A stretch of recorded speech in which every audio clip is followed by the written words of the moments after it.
Air Signs, Gemini, Libra, and Aquarius, welcome po sa ating channel. At ito ang inyong daily gabay love reading for August 29, 2023. Please be reminded that this is channel reading po. So maaari kayo makarelate o hindi, just take what resonates. Gamitin ang reading na ito bilang gabay lamang. Balik po kayo dito bukas para sa ating Daily Gabay Tarot Love Reading for August 30, 2023. Please like, subscribe, and click bell button para updated po kayo sa daily tarot reading natin. Maraming salamat po. Spirit guys, ano po ang ganap today para sa mga single air signs ngayong August 29, 2023?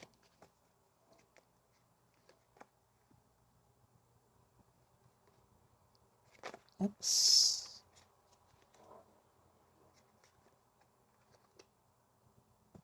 Ano po ang message nyo para sa mga may karelasyon? Air signs ngayong August 29, 2023.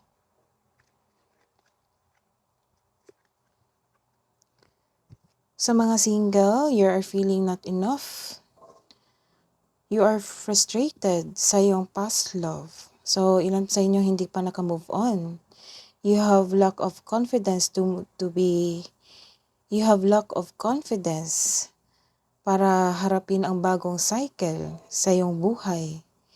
Nagkaroon din ng self-sabotage dahil sa pagkaroon ng fear or ego issues.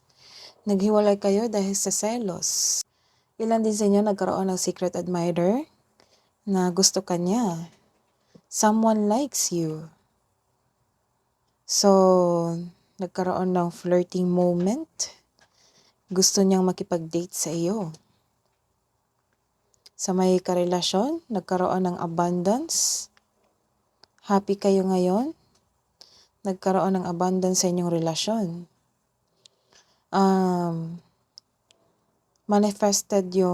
Granted yung manifest nyo. Nagkaroon ng positive mindset kayong mag-partner. Nagkaroon ng gratitude. Yung ilan sa inyo, nagkaroon ng time with your friends, girlfriends. Nagkaroon ng moving on. Ilan sa inyo nakakahiwalay nyo lang. Living in the moment, you're having fun with your talking to your girlfriends. Ano po ang message nyo para kay air sign single po ngayong August 29, 2023?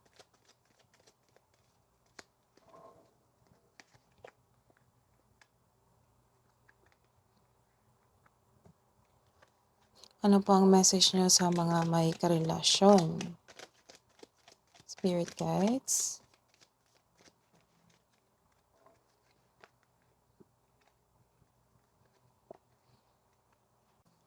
May marireceive kang regalo o tulong ngayon mula sa iyong pamilya, kaibigan, or admirer. This is a reverse card. So, may mangyaring blocked intuition or nagkaroon ng manipulation. Hinahayaan mo ang tao na manakit sa iyo. So, you have a connection. You have still a connection to your past love. Hindi ka pa ready mag-move on. Natatakot ka pa sa new cycle mo. Natatakot ka pa sa new cycle mo. Nagpapadala ka sa takot. Nabibigatan ka sa iyong mga desisyon. This card asks you to calm and balance.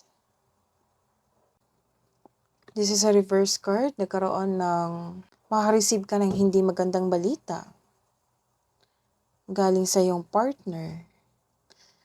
Maka-encounter ka ng immature na tao. Ayaw binabalaan. Ayaw mag-take ng advice. Nagkaroon ka ng frustration. It might be your partner kasi walang progress yung plano nyo.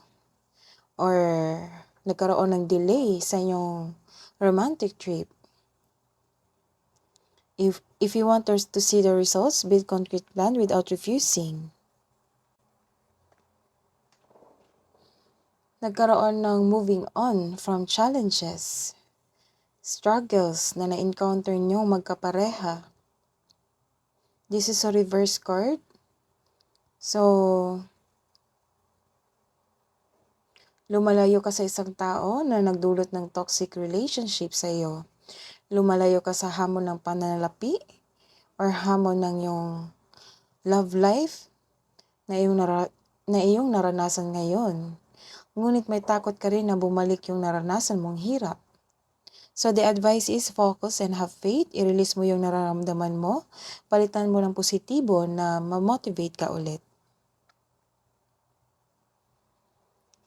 So what's the love advice for single na no boyfriend, girlfriend since birth?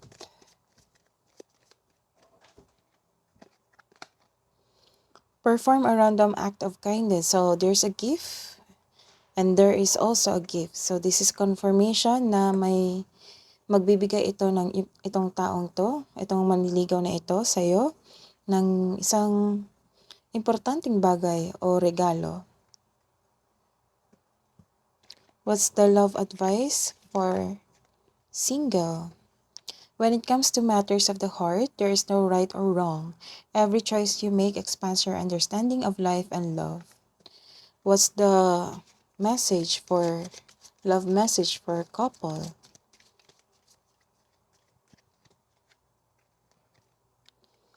Close your eyes and tell yourself that you deserve to feel joyful. You can allow joy into your life regardless of the circumstances you currently find yourself in. So that is your reading today.